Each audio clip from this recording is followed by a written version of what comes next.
The sanitation in schools in South Africa has been highlighted as there are a number of schools that still have pit toilets. Now, these facilities are unsafe and less than sanitary and have led to the deaths of a number of children. The Basic Education Department said that it was making progress in replacing pit toilets at schools with over 300 million rand spent to date. Hulisani Ravele from the initiative to eradicate bucket toilets in schools across South Africa joins us now to discuss this. Hulisani, a pleasure to have you on the program this afternoon. Now, a lot of people watching this program today know you better for gracing the airwaves. So tell us a bit more about your role to help eradicate pit toilets and how it all began for you. Thank you so much, Nhlanhla. I actually sit on the board of the Homecoming Foundation, and this is the very first initiative that is coming from the foundation, which is hashtag The Bucket Stops With Me. And so lending my hands and my voice is it's a natural happening, you know. Education's always been something that I've been very passionate about. Anybody who knows me knows that before I'm a broadcaster, I'm quite the academic. And for young kids to have to go to school, you know, it's not only about having quality educators in the space, but also having a clean and a safe environment that actually enables them to be able to learn. And having pit toilets in over 3,000 schools in South Africa in the year 2021 is just unacceptable. And that's what The Bucket Stops With Me aims to address. I couldn't have put it better. It is unacceptable. Now, at the same time, a lot of pressure has been placed on government to ensure that pit toilets are gotten rid of at our schools across the country. But is there an opportunity for individuals in society like you and me and business in general to also do their part? There's always an opportunity. You know, as the saying goes, you have to be the change that you want to see in the world. And that's exactly what Homecoming Foundation is doing with The Bucket Stops With Me. We're just young people who are saying, you know what, we're going to count ourselves in and we're going to be the change that we want to see. And we're not going to sit and wait for the government to implement the changes that are so desperately needed. And so when the initiative started a few months ago, you know, it's literally just about regular citizens like yourself, like me, corporates coming together to be able to say we're able to put funds towards this. Whether it is 1 rand or 100,000 rand, it really doesn't matter because there is no amount that is too small to be able to create the safe environment that so many kids across the country deserve. I want to take a line from the UN's Sustainable Development Goals tracker, which shows that every year millions of children die from diseases which are associated with the inadequate water supply, sanitation and hygiene. Now, in your assessment, since taking part in this very important initiative, what would you say are some of the risks associated with this continued use of pit toilets? It's really a safety element in Nhlanhla. You know, you can imagine that you're a young child that's 5 years old. You know, the schooling environment is one big place for you as it is. And for you to go and use the bathroom by yourself unaccompanied and it's literally just a hole, the chances of anything happening to you really are high. And that's exactly what we saw with Michael Komape's story as well, you know, a few years ago. This is a child that should have been 8, 9 years old today, enjoying their schooling, but instead a parent was on the other side of a phone line receiving a phone call that their child had fallen down a toilet. You see things like sanitation, you know, just a tap with safe running water for kids to not only be able to wash their hands after they use the toilet, but to also be able to drink. The infrastructure around that's in schools is really, really poor. I'm glad that you raised the matter around Michael Komape and his tragic death back in 2014. But let's speak to the practical terms of how this initiative works. Is it a matter of people just donating money towards the initiative, or how can they also assist by maybe offering their time to also get involved? So in this first phase, the Homecoming Foundation is aiming to raise enough funds for us to be able to assist 5 schools around the country. And, you know, to somebody it sounds like, only 5. And it's one of those things of you have to start somewhere. And once we implement the 5 and we do it well, you know, we'll be able to ramp up the project and roll it out to other schools as well.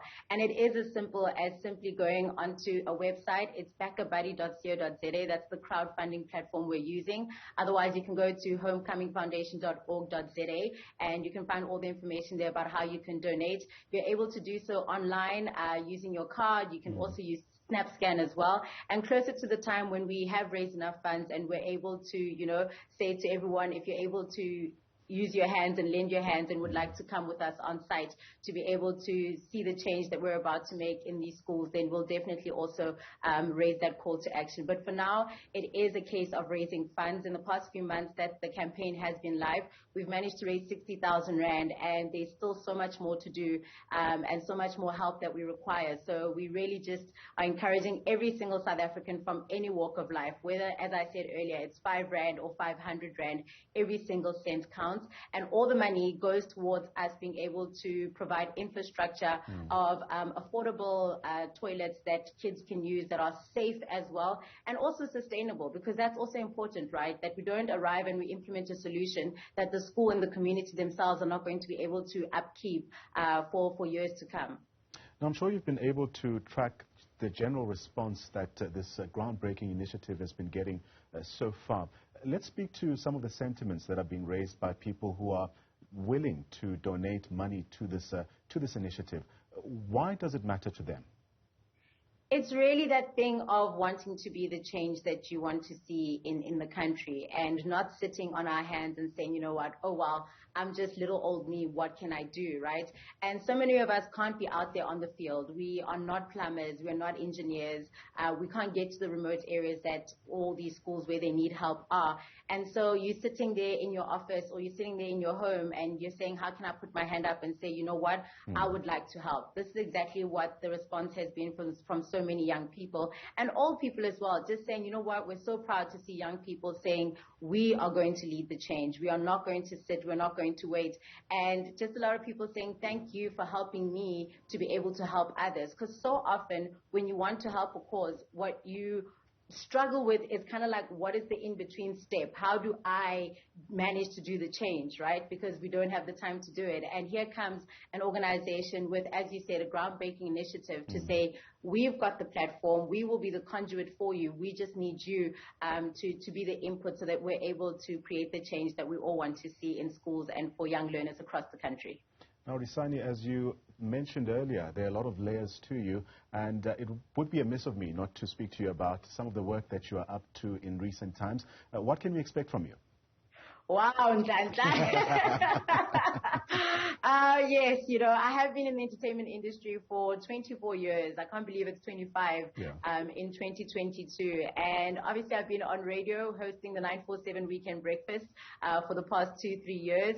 And in the few months to come, I am looking forward to what you can see unfolding for my 25th year Jubilee celebration of being in an industry that's really given me a voice and a platform to be a part of initiatives such as #TheBucketStopsWithMe. So lots to come, and as Hulisani Ravele, it's always aligned with 3 pillars, you know, purpose, power, and impact. And for me, I believe that's what we're all here to do, to find our purpose in the different lives that we lead.